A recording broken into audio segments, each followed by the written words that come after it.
Here in Photoshop, I brought an image in, and what I want to do is I want to desaturate the whole thing and only bring color back to certain areas. It's very easy to do. I'm just going to click on my adjustment layer here, and I'm going to click on Hue and Saturation. And what happens is it pops up in my properties panel, and I could bring down the saturation. I could actually do a few things here, but I'm just going to bring down the saturation all the way. Now, I've desaturated, but the color is still there. So that's all I have to do now. Is anytime I actually bring in an adjustment layer, look what happens. Not only do I get the adjustment layer, but I also get a layer mask. So automatically a mask or layer mask is brought in with every adjustment layer. So I'm going to click on the layer mask and not the actual adjustment layer, so I can actually select one or the other. Here I'm selecting the adjustment layer and I can play around with it. Here I'm selecting the mask on the adjustment layer, the layer mask, and I can play around with that too.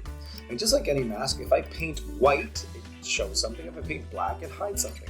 In this case, what I want to do, I want to flip it. I want to paint black to hide something. I'm actually going to hide part of this adjustment layer, bringing back the color of the layer below. So if I do that, and I just click and drag, well, now I'm bringing back color to only a certain area using my paintbrush. And now once again, control over my paintbrush. I could change up the size and different types of paintbrushes. I can change the opacity and the flow and all these different things.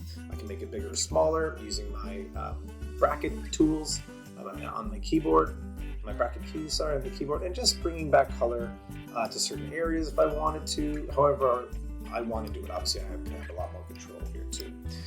If I accidentally paint something here, it's like, you know, just like a layer mask, I click on white now and I can get it. Okay, so that is how I utilize the masks, the layer masks. Anytime we select an adjustment layer, if we bring in a new adjustment layer, whatever it might be, it always comes with a layer mask, so I could change up a color of something, and I could always just paint with the layer mask and say, you know what, I don't want that as much, and I could get rid of part of that new adjustment layer.